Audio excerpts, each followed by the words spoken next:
It is about embracing and owning our uniqueness because that is ultimately what sets us apart. That is the energy of what is attracting to us. Boundaries are not meant to keep people out. Boundaries are meant for you to actually attract the right people to you.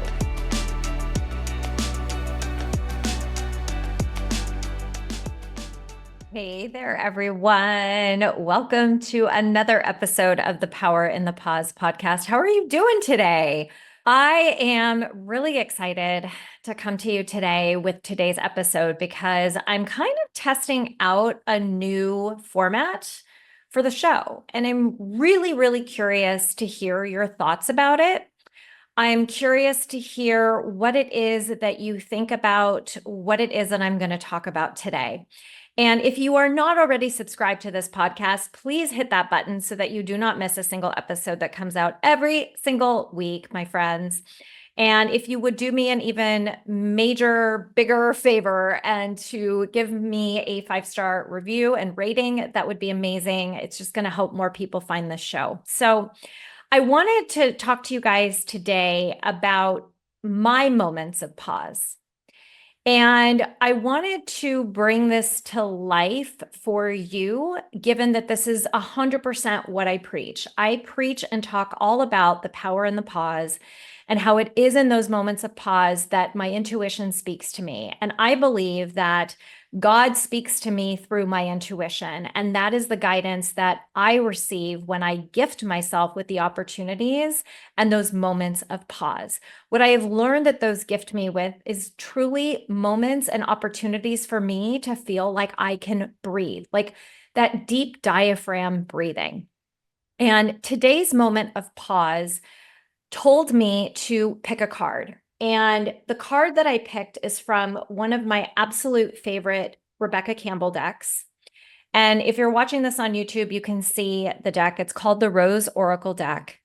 And this deck actually called to me when I was in Sedona on a trip after my mom had passed away. And I was actually there to write my book that I wrote called Divorce Sucks, Now What? And it was when I was in the store that I heard again my intuition speak to me, and that deck called to me. And it called to me for a number of reasons, the most important one being that my mom's name was Rosa, but everyone called her Rose. And so when I saw this deck that said the Rose Oracle, I immediately knew. I was like, oh my God, this is going to be my connection to my mom.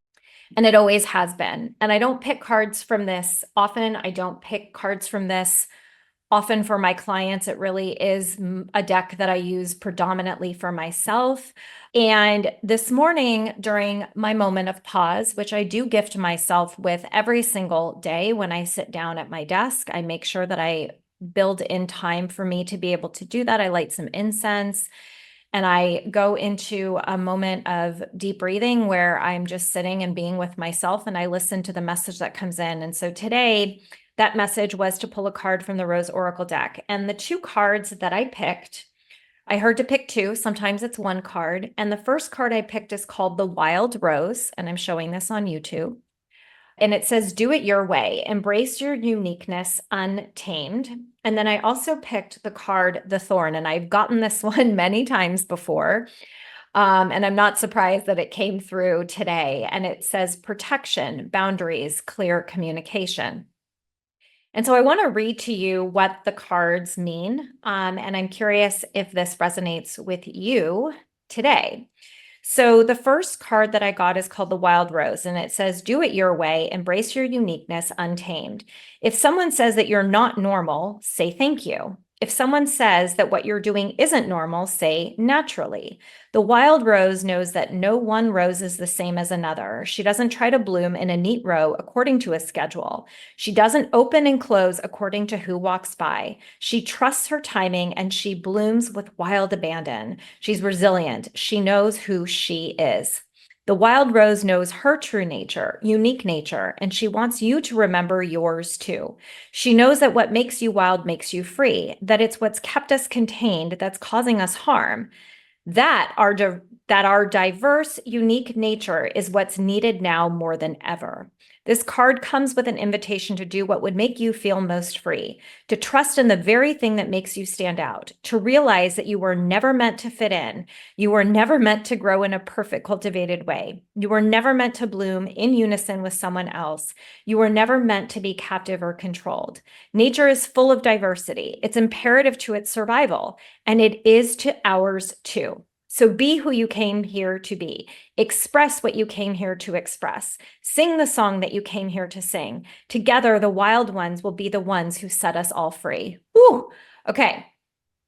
So this was really powerful for me because it essentially has confirmed the messages that I have been receiving over the last 2 weeks. The last 2 weeks, I have really gone on an inward mission. An inward exploration is probably a better word, and really going deeper into how it is that I am here to serve, who it is that I am here to serve. And this message, this card that I just got, deepened my trust and my confidence that I am here to support and help other high achieving, disruptive women on their paths. And it is about embracing and owning our uniqueness, because that is ultimately what sets us apart. It is what is attracting. That is the energy of what is attracting to us. And when we're not in those moments, we're attracting everything that it is that we don't want, or perhaps we're not even attracting anything at all because it's not in alignment, because it is not in our highest and best. And I have found that so common and so recent, even more so with one of my clients. So I was just recording a podcast and I shared this example, and I want to come in here and share this with you guys again now. Is I've been working with a client of mine, and she's had months where she has really leaned into her intuition. She's had really successful 5-figure months. And then moments where she has defaulted because she's been in a place of fear. It has been a lot harder for her to create income. It has been a lot harder for her to close sales. And I will tell you guys that we had a session at the start of this month, like actually the end of the month, it was September 30th. And within 2 days, she was able to bring in more revenue into her business in 2 days than she had the entire month before. And why is that? Well, it is because during one of our coaching sessions, we really leaned into what her intuition was telling her. And it's not about what she was good at. It's not about what she's always been known for. It's really about her being vulnerable and creating something new from that place, and trusting that her audience was waiting for her to do this because it was something that she needed. It was something that she needed, that she knew that her clients needed as well. And at the end of the day, it wasn't about, do I really have proof that I'm able to do this? It's that you are being called to do this, right? Very much about like what this card says, right? Do what makes you feel most free. Do what creates the flow. There's this rose transmission at the bottom of this card explanation that says, I free myself of what keeps me captive, right? And so many times what keeps us captive is other people's expectations, or fear of judgment, or fear of what other people are going to say, right?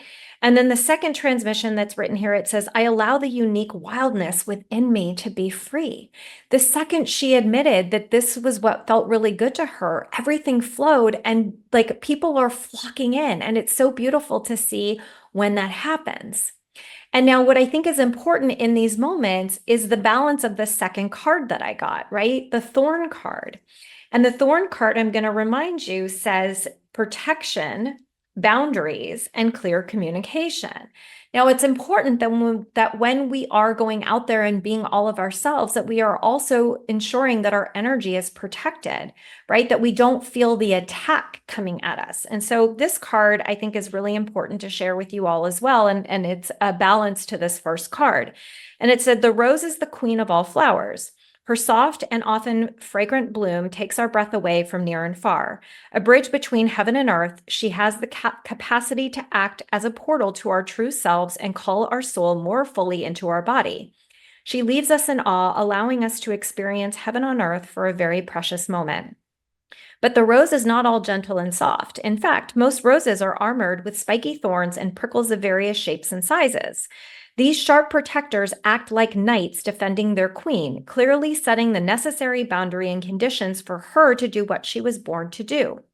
We too are like the rose. So often we don't get taught how important clear communication and loving boundaries are to our relationships.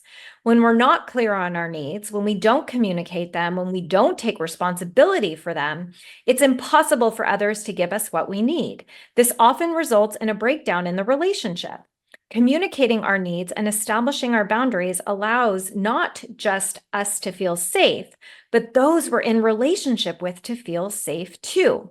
This card delivers the message of the importance of clear communication, boundaries, and taking responsibility for our needs. To be clear with others, we must first be clear with ourselves and then communicate this to our loved ones and the world. And the inquiry for this particular card is, what loving boundaries are you being called to establish?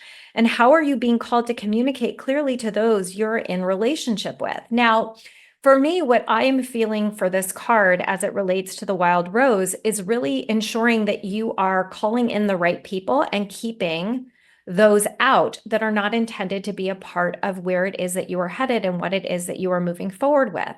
And I know that that can be so hard for so many of us because we're like, oh my God, lost revenue, or oh my God, they're going to hate me. And what I have learned is that when we are able to create boundaries, what it enables us to do is actually bring the right people in. So when you let people go, more people are coming in because there's space, right? So the people that are in your space right now, or the people that you are attracting that are not in alignment for you, that are just kind of sitting there on a list, or like are lurkers or voyeurs that are never going to be a client of yours, it's important that you create boundaries for them where they understand that, like, this is your new bar, this is the new place where you are headed, and you're okay if they walk away. But in order to be a part of your journey, in order to be a part of where it is that you are headed, these are my new rules. These are my new boundaries. These are the new, lines and guidelines that I am setting. And when I had my divorce business, I mean, I could talk to you guys about boundaries all days, every day, all day, every day. I had a whole course around it, right? Because boundaries are not meant to keep people out. Boundaries are meant for you to actually attract the right people to you. Boundaries are for you. They are in your highest and best, and they are the ticket for you creating deeper connection with the people in your life. So as it is that you are embracing your uniqueness, right? As you are calling in your ideal people, as you are calling in the people that you want to spend eternity with, whether that's friendships or partners, you've got to be able to have your thorns out and up so that you are surrounding yourself with people that light you up, that are lifting you, that are carrying you. And I think so many of us get caught up with the need to, oh, what are they going to say? Or, what is the judgment that's going to come with this? Or like, I don't want to be mean. Taking care of yourself is not being mean. When you gift yourself with seeing your energy and your space as something sacred, it's not something that everybody gets access to. It is going to allow the people who are going to treasure your energy, who are going to treasure your gifts, to be a part of your life. And you're going to want to keep giving and giving and giving, because at the end of the day, you want to give from a place of integrity, from a place of feeling authentic, from a place of feeling safe. And the only person who can create safety is you. And so this is kind of my moment of pause this morning as I'm sharing with you guys what came through as I chose these two cards this morning and what it is that they have meant for me, and the calling I had to record this podcast episode for each and every one of you guys to listen to. I'm curious to know your feedback. Share with me. Email me, wendy@wendysterling.net. You can also leave a comment here if you're listening on YouTube. I would really, or if you're on my email list, please reply to the email where you got this episode and share with me. I'd love to hear what you guys think as I am exploring new ways to create episodes for you guys. I hope that today's episode inspired you to create a moment of pause in your life every single day, whether that's a minute, 5 minutes, or an hour. I hope that today gifted you with what is possible in those particular moments. So thank you guys for tuning in. As a reminder, follow me on social media at Wendy Page Sterling, and I look forward to seeing you guys in the next episode. Sending you so much love and light always. Mwah. Bye, everybody.